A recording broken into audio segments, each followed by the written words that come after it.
الصلاة والسلام يا بلال أقم الصلاة وأرحنا بها أو كما قال عليه الصلاة والسلام. درود شریف اللهم صل وسلم وبارك على سيدنا محمد وعلى آله وصحبه.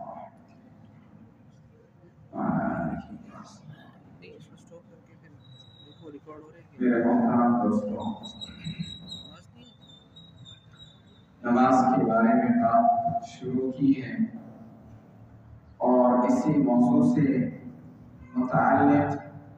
قرآن کریم کی مبارک آیات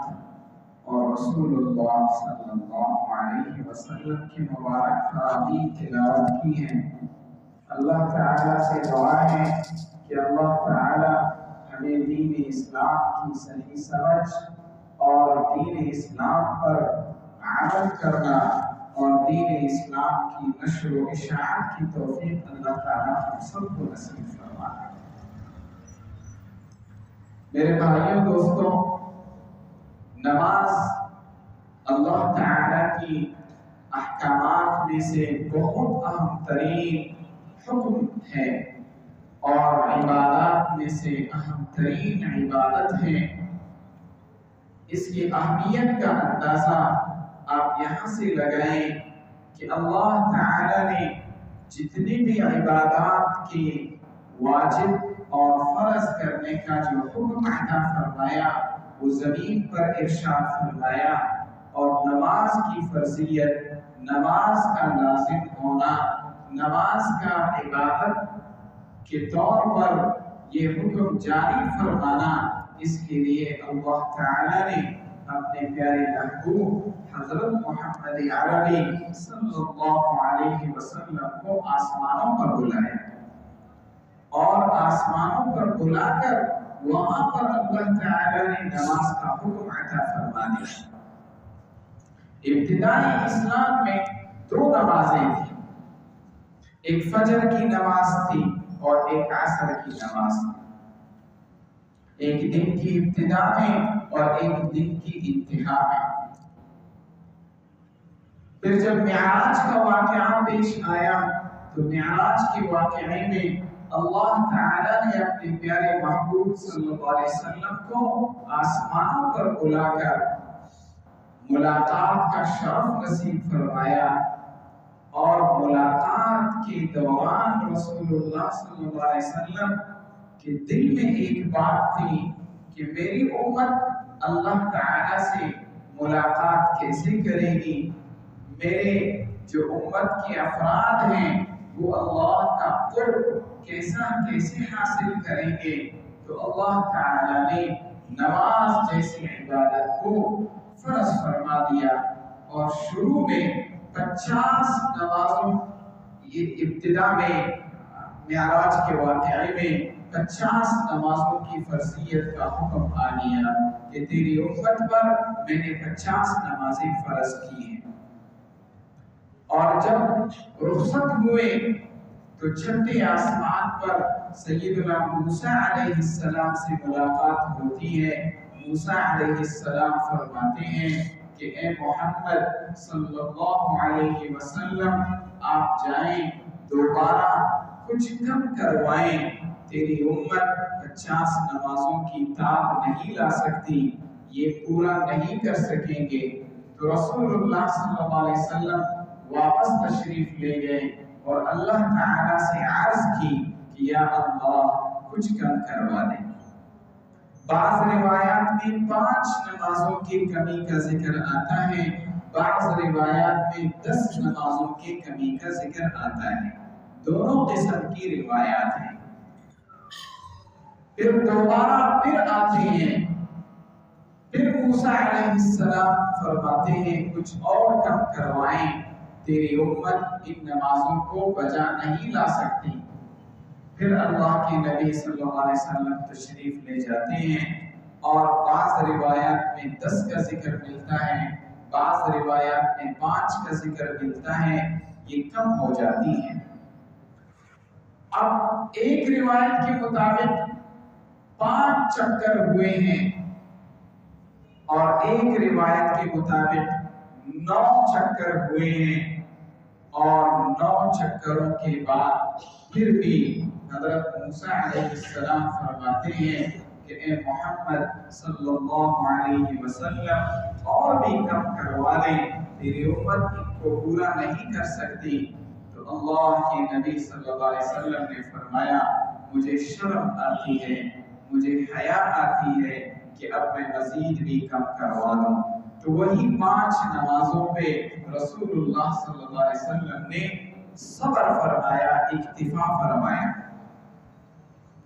پر اللہ تعالیٰ کی طرف سے ایک بشارت اور ایک خوشخبری تمام انسانوں کے لیے یہ مل گئی کہ اللہ تعالیٰ نے فرمایا اے محمد صلی اللہ علیہ وسلم،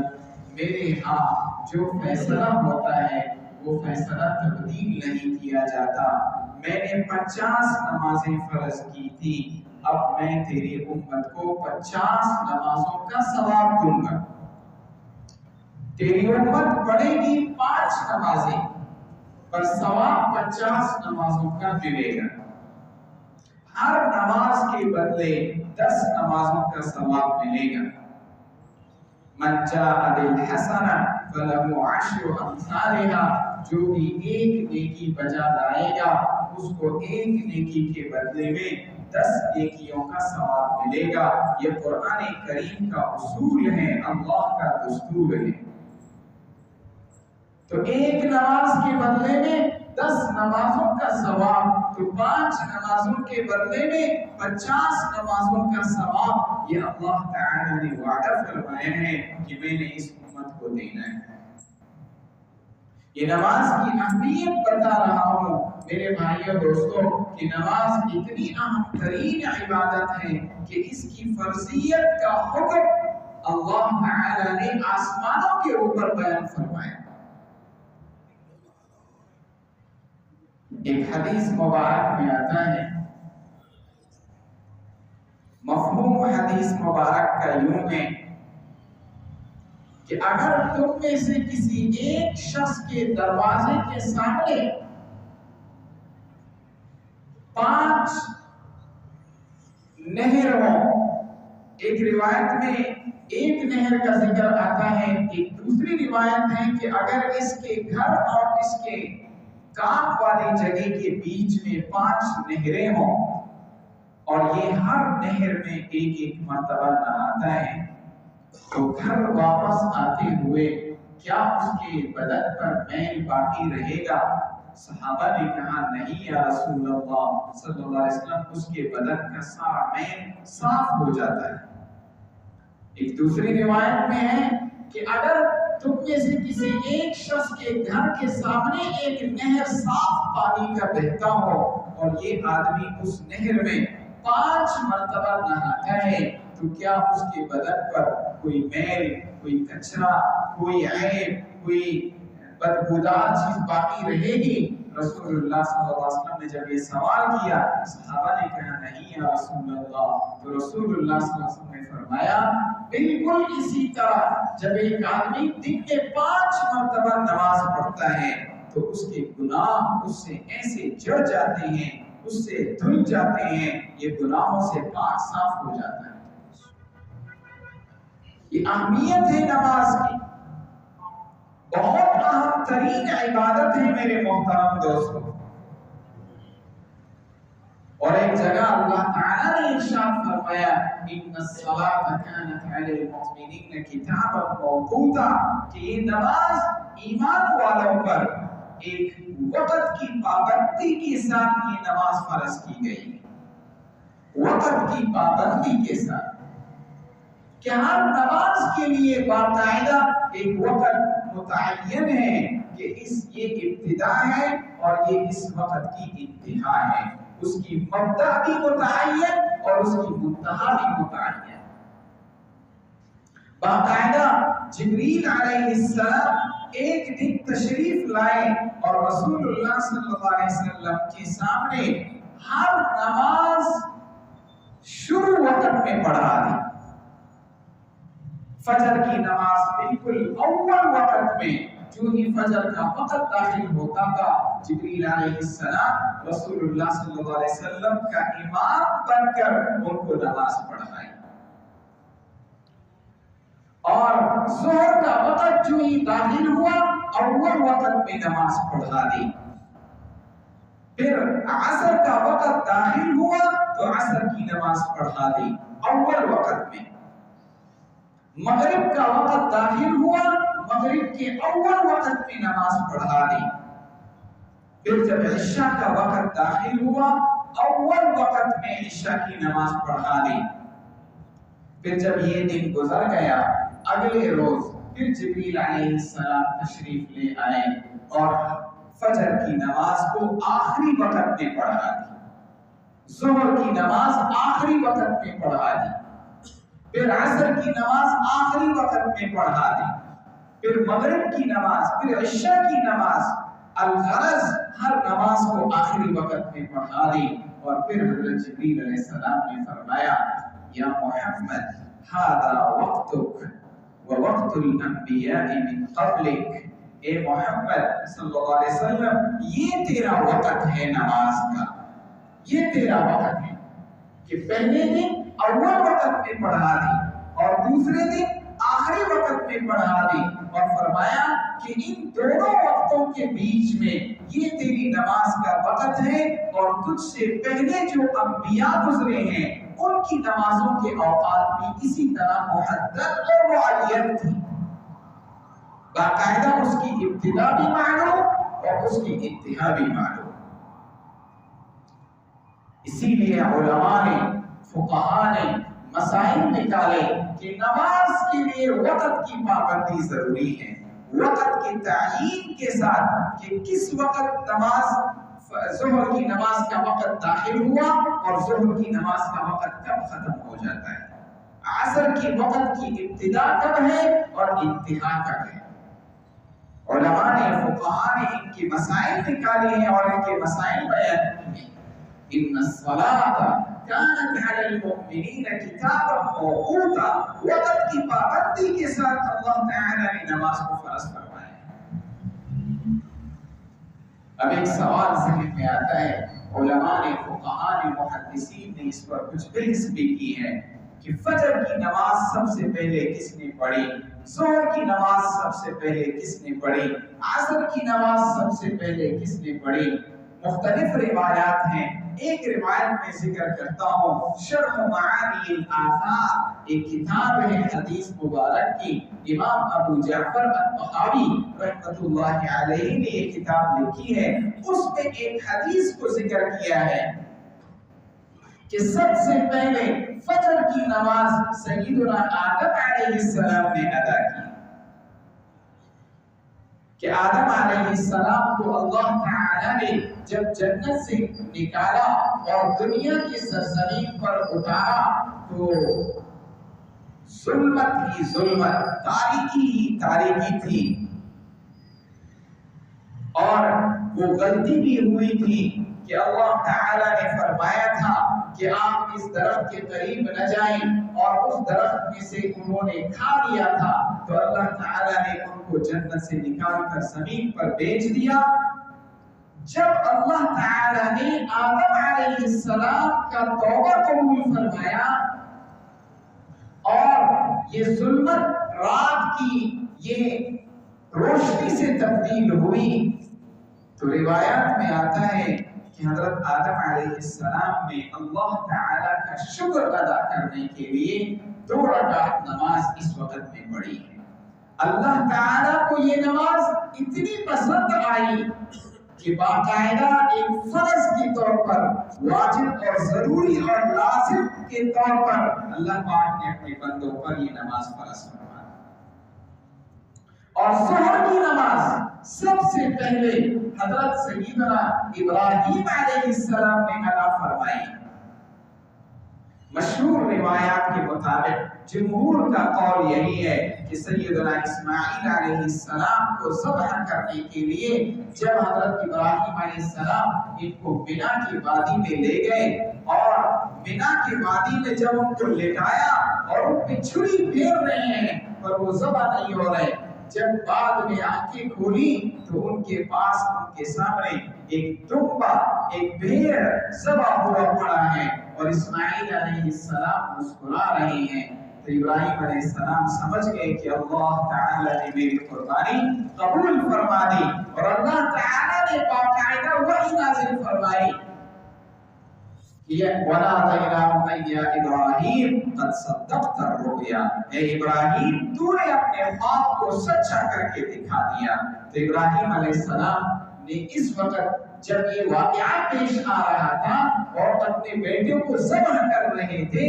اور یہ قربانی اللہ نے قبول فرمائی، یہ ظہر کا وقت تھا، اور ابراہیم علیہ السلام نے اس قربانی کے قبول ہونے کی خوشی میں اور اللہ تعالی کی جانب سے اسماعیل علیہ السلام کے بدلے میں ایک قربانی کا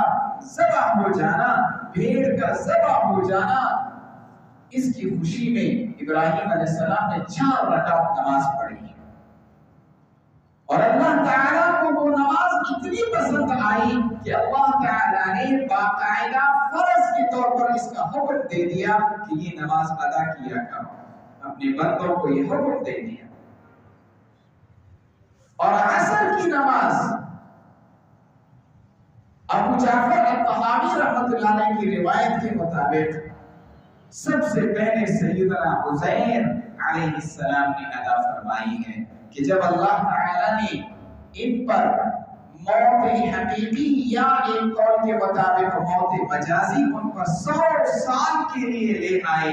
100 سال کے بعد جب اللہ نے ان کو اٹھایا تو فرمایا کہ اے عزیر تو نے کتنے دن یہاں آرام کیا ہے؟ تو پہلے فرمایا 1 دن میں نے یہاں آرام کیا ہے۔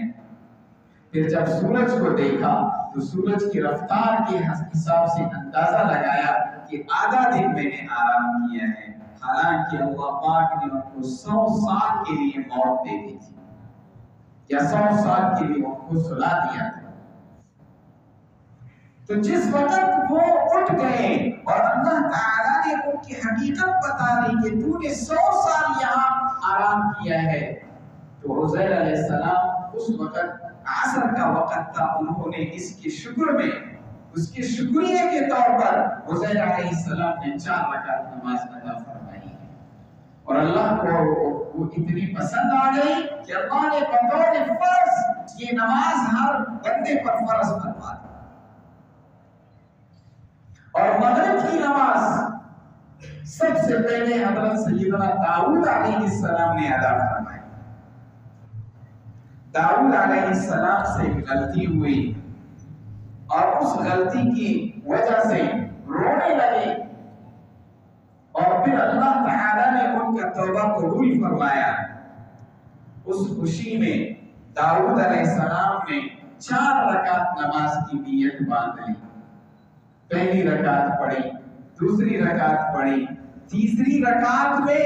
اتنی شوق اور اللہ کی محبت کا اتنا غلبہ ہوا کہ تیسری رکعت میں ہی بیٹھ گئے اور سلام پھیر دیا تھا، پھر بعد میں چوتھی رکعت کو بھول گئے تھے۔ تو اللہ تعالیٰ کو اس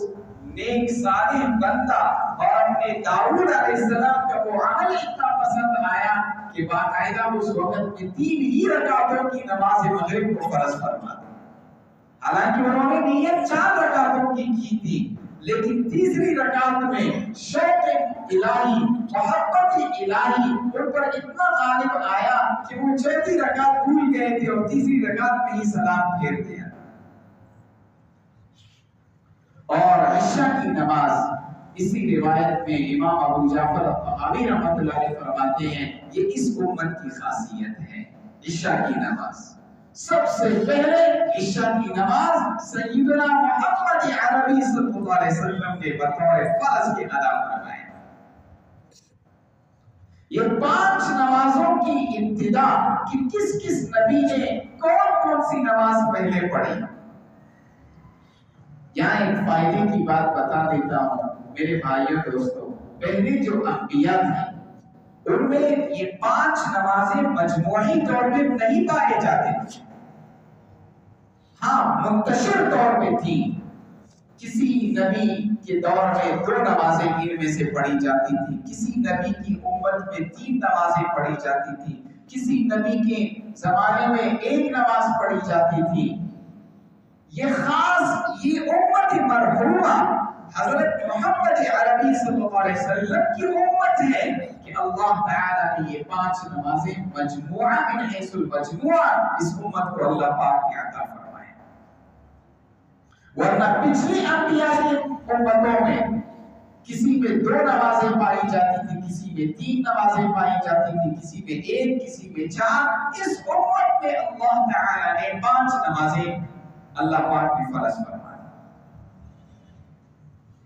میرے محترم دوستو، یہ میری اور آپ کی ذمہ داری ہے کہ ہم ہر نماز کے وقت کی پابندی کریں، ہر نماز کی ابتدا اور انتہا کو جانیں کہ فجر کی نماز کی ابتدا کب سے ہے اور انتہا کب تک ہے۔ میں اس مختصر سے وقت میں وہ ساری تفسیر و مسائل ہیں، ہزاروں مسائل نکلتے ہیں، یہ علماء اور فقہاء سے آپ کی ذمہ داری ہے کہ آپ ان سے پوچھیں تاکہ آپ کو پتہ چلے کہ فجر کی نماز میری کب ادا ہوئی اور فجر کی نماز کب قضا ہوتی ہے، ظہر کی نماز کب ادا ہوتی ہے اور ظہر کی نماز کب قضا ہوتی ہے۔ میرے محترم دوستو، ہمارے پیارے نبی صلی اللہ علیہ وسلم کی بے شمار احادیث اس پر ہیں کہ نماز کی کتنی اہمیت ہے، نماز کی کتنی بڑی فضیلت ہے، نماز کتنی اہم ترین عبادت ہے۔ میرے اور آپ کے پیارے نبی صلی اللہ علیہ وسلم نے ارشاد فرمایا، جعلت قرۃ عینی فی الصلاۃ، میری آنکھوں کی ٹھنڈک نماز میں رکھی گئی ہے، نماز میں میرے آنکھوں کی ٹھنڈک رکھی گئی ہے۔ جب آدمی غمگین ہوتا ہے تو آنکھیں گرم ہو جاتی ہیں، گرم آنسو نکلتے ہیں۔ یہ گرم آنسو جو ہیں یہ غم اور پریشانی کی علامت ہوتی ہیں، اور جب آدمی خوشحال ہوتا ہے، طبیعت تازہ ہوتی ہے، تو خوشی کی وجہ سے آدمی کی آنکھوں سے کبھی کبھار خوشی کے آنسو نکلتے ہیں، وہ ٹھنڈی ہوتی ہے۔ آنکھوں کا ٹھنڈا ہونا یہ خوشی کی علامت ہوتی ہے۔ رسول اللہ صلی اللہ علیہ وسلم فرماتے ہیں، میرے آنکھوں کی ٹھنڈک اللہ تعالی نے نماز میں رکھی ہے۔ جعلت قرۃ عینی فی الصلاۃ، جب نماز کا وقت آ جاتا تو رسول اللہ صلی اللہ علیہ وسلم حضرت بلال سے فرماتے، یا بلال، اے بلال، اقم الصلاۃ، نماز کو قائم کیجئے، وارحنا بہا، اور ہمیں نماز کے ذریعے ٹھنڈک عطا کیجئے کہ ہمارا دل ٹھنڈا ہو جائے، ہمارا سینہ ٹھنڈا ہو جائے۔ نماز میرے بھائیوں دوستوں، نماز مومن کے لیے ایسا ہے جیسے مچھلی کے لیے پانی۔ مچھلی کو وہاں سکون ملتا ہے جہاں وہ پانی کو دیکھ لیتے ہیں، پانی میں جا کے غوطے لگاتا ہے، پانی میں اس کو سکون ملتا ہے، راحت ملتی ہے۔ مومن کو اگر سکون ملتا ہے تو نماز میں ملتا ہے، مومن کو اگر راحت ملتی ہے تو نماز میں ملتی ہے۔ ہم چونکہ نماز کی اہمیت سے یا تو ناواقف ہیں یا زبردستی اپنے کو غافل بناتے ہیں، اور نماز کی کوئی ہم اس کو اہمیت ہی نہیں دیتے۔ جب وقت نکلنے پہ آتا ہے تو پھر بھاگ کے آتے ہیں، بس ایک بوجھ سمجھ کر اللہ اعوذ باللہ اپنے کندھوں سے وہ بوجھ ہٹاتے ہیں۔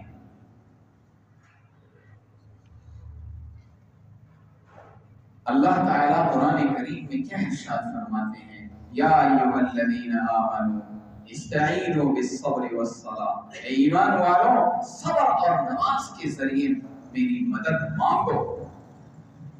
میری مدد، اللہ کی مدد، اللہ کی نصرت نماز کے ذریعے اور صبر کے ذریعے اللہ تعالیٰ فرماتے ہیں کہ مانگو۔ علماء نے ایک عجیب مثال دی، فرماتے ہیں کہ جب بچہ روتا ہے، جب بچہ پریشان ہوتا ہے، جب بچہ بھوک محسوس کرتا ہے، جب بچہ کسی چیز سے خوف محسوس کرتا ہے، اس کے دماغ میں ایک چیز ہوتی ہے کہ بس ماں کے گود میں پہنچ جاؤں۔ ماں کا گود اپنے لیے امن کی جگہ محسوس کرتا ہے، راحت کی جگہ محسوس کرتا ہے، اپنے لیے مضبوط پناہ گاہ تصور کرتا ہے۔ یقیناً مومن بھی اگر وہ یہ سمجھتا ہے کہ مجھے تکلیف آ رہی ہے، میں پریشان ہوں، میں غمگین ہوں، میرے اوپر مسائل کا ایک پہاڑ گر رہا ہے، اس کو چاہیے کہ اس کے لیے مضبوط پناہ گاہ اگر ہے تو وہ نماز ہے۔ دلیل قرآن کریم کی یہ آیت ہے، اللہ تعالیٰ فرماتے ہیں اے ایمان والو، صبر کے ذریعے اور نماز کے ذریعے اللہ کی مدد مانگو۔ صبر کے ذریعے اور نماز کے ذریعے اللہ کی مدد مانگو۔ یہ دلیل ہے اس بات کی کہ مومن کے لیے پناہ گاہ اگر ہے وہ نماز ہے۔ میرے ذہن میں بہت سارے واقعات آ رہے ہیں، وقت مختصر ہوتا ہے، صحابہ کرام کے واقعات ہیں، تابعین کے واقعات ہیں۔ صرف ایک واقعہ ذکر کرتا ہوں حدیث مبارک کی روشنی میں۔ حذیفہ رضی اللہ تعالیٰ عنہ فرماتے ہیں کہ جب بھی رسول اللہ صلی اللہ علیہ وسلم کو سخت معاملہ پیش آتا، اللہ کی نبی صلی اللہ علیہ وسلم نماز کی طرف متوجہ ہو جاتا۔ ایک روایت میں فرماتے ہیں کہ جب تیز آندھی چلتی، تیز ہوا چلتی، تو رسول اللہ صلی اللہ علیہ وسلم مسجد میں تشریف لے جاتے، نماز میں مشغول ہو جاتے، جب تک کہ وہ تیز آندھی آہستہ نہ ہو جاتی یا رک نہ جاتی، اللہ کے نبی صلی اللہ علیہ وسلم نمازوں سے غافل نہیں ہوتے تھے، مسجد سے باہر نہیں نکلتے۔ اسی روایت میں ہے کہ جب سورج گرہن ہوتا یا چاند گرہن ہو جاتا، فوراً رسول اللہ صلی اللہ علیہ وسلم مسجد کی طرف چلے جاتے۔ ہمارے یہاں تو ابھی تو لوگ بڑے عقل مند ہو گئے، سائنسدان بن گئے ہیں، کہتے ہیں یہ چاند گرہن کیوں ہوتا ہے، سائنسی ایک لحاظ سے سوچتے ہیں بھائی یہ تو ایک قدرتی کائنات کا ایک مسئلہ ہے، بس سورج اور چاند کے بیچ میں زمین حائل ہو جاتی ہے تو چاند وہ روشنی حاصل نہیں کر پاتی، بس اس وجہ سے چاند گرہن ہو جاتا ہے۔ اب لوگ عقل مند ہو گئے، اب نماز کی طرف کیوں متوجہ، کیونکہ مسئلہ کا حل ان کو ذہن میں آ گیا۔ نہیں میرے بھائیوں دوستوں، سائنس ہمیں یہ تو بتا رہا ہے کہ یہ کیسے ہو رہا ہے، لیکن یہ کیوں ہو رہا ہے یہ اللہ کے نبی کو معلوم ہے۔ یہ کیوں ہو رہا ہے، ہو تو گیا، ایسا ہوتا ہے کہ زمین بیچ میں آ گئی اور چاند روشنی نہیں لے رہا، اس طرح سے ہو رہا ہے چاند گرہن، لیکن کیوں ہو رہا ہے، کیونکہ اللہ ناراض ہے۔ زلزلہ کیوں ہوتا ہے، پلیٹیں ہل جاتی ہیں اور جو تصورات ہیں ان کی، لیکن کیوں ہوتا ہے، کیونکہ اللہ ناراض ہے۔ سائنس کیسے کا جواب دیتا ہے، کیوں کا جواب نہیں دے سکتا، کیوں کا جواب رسول اللہ صلی اللہ علیہ وسلم کے احادیث میں موجود ہے کہ جب اللہ ناراض ہوتا ہے تو تیز ہوائیں چلتی ہیں، جب اللہ ناراض ہوتا ہے تو زلزلے آتے ہیں، جب اللہ ناراض ہوتا ہے تو تیز آندھیاں چلتی ہیں۔ میرے بھائیوں دوستوں، نماز کی اہمیت کو جان لو، نماز کی اہمیت کو جان لو کہ اللہ کے نبی صلی اللہ علیہ وسلم ہر پریشانی کے موقع پر، اس میں کسی خاص پریشانی کا ذکر نہیں ہے، ہر پریشانی کے موقع پر نماز کی طرف متوجہ ہو جاتے تھے۔ بیماری آ جاتی، تکلیف آ جاتی، پریشانی